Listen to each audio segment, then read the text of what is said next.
Hello, everyone. Thank you for joining. We have taken geolocation clustering using K-means algorithm. Project members are Revant Reddy Bandaru from Group 2, Sai Priya from Group 2, Sunil from Group 2, Preetham, myself from Group 1. Next slide. We all know what is clustering. Clustering is the process of grouping a set of data into K points. And data points that are similar will be grouped into one cluster and dissimilar will be grouped into another cluster. Clustering is used in many applications such as pattern recognition, image analysis, marketing, computer graphics, and many more.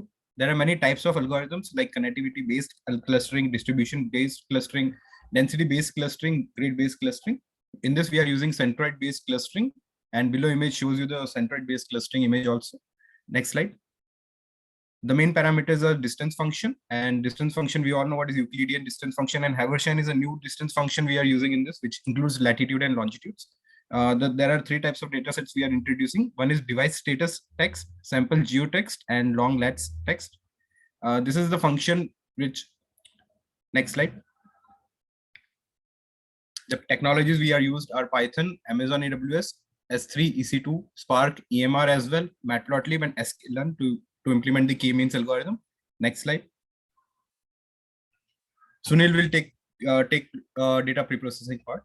Thank you. Yeah, hello. Yeah. So we are explaining the data pre-processing and visualization. So for this geo-clustering K-means algorithm, so we need to do the data pre-processing. So how you do the data pre-processing is we are transferring the raw data into an understandable format. So we have totally three data sets used actually: device status data set and synthetic location data set and a DPPD location data set. So each having a data points like 10,000, 9970 and 450 and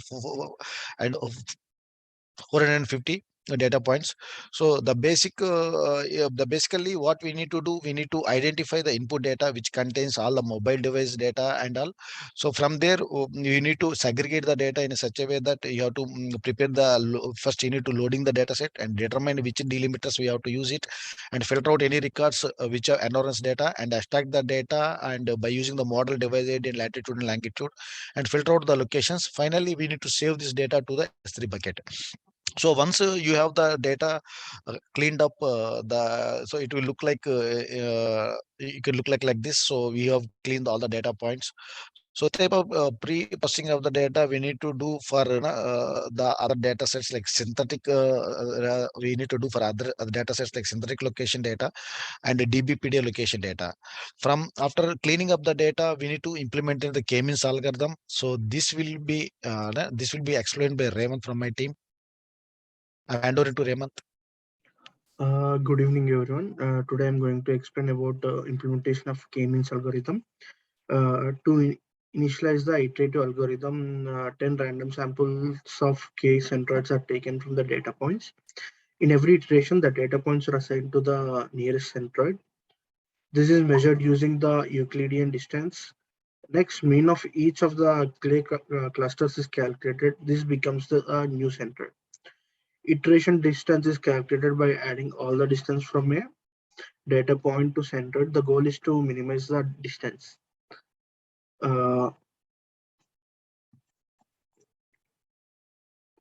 following figure shows the visualization of few iterations of K-means clustering algorithm applied on the synthetic datasets with K equal to 4 Euclidean distance is used to measure the closest centroid, and the convergence distance is taken to be 1 kilometer.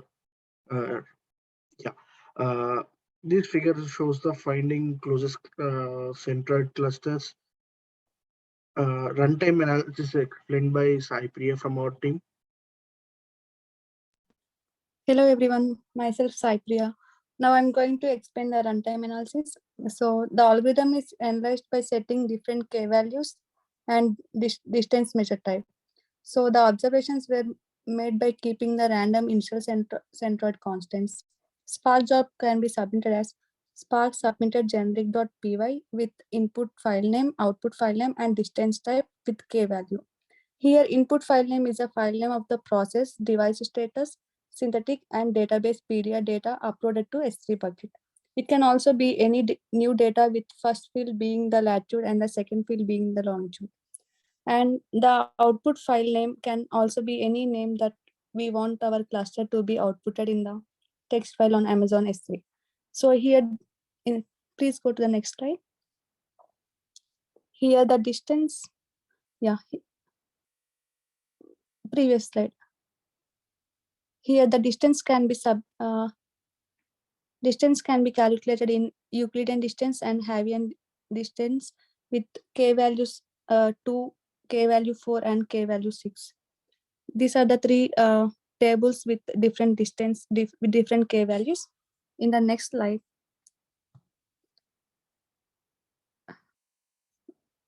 in the next slide, Geo-Location clustering finds similar regions in space which can be used in whole range of applications. In this project, different sizes of data were used to form special clusters of sizes k using the Apache Spark framework. So please go to the next slide. Here, this is a final graph using clustering used card data with k equals to 5 and distance measured as Euclidean. And in the next slides, we have discussed all the programming like finding the Euclidean distance. Can you go all to the next at last? Yeah, these are the finding clauses centroid into the each point. Next, please. Getting data from the S3 buckets. And next slide. Pre-processing data, removing longitude and latitude with 0 magnitude, selecting only required fields. Yes, thank you.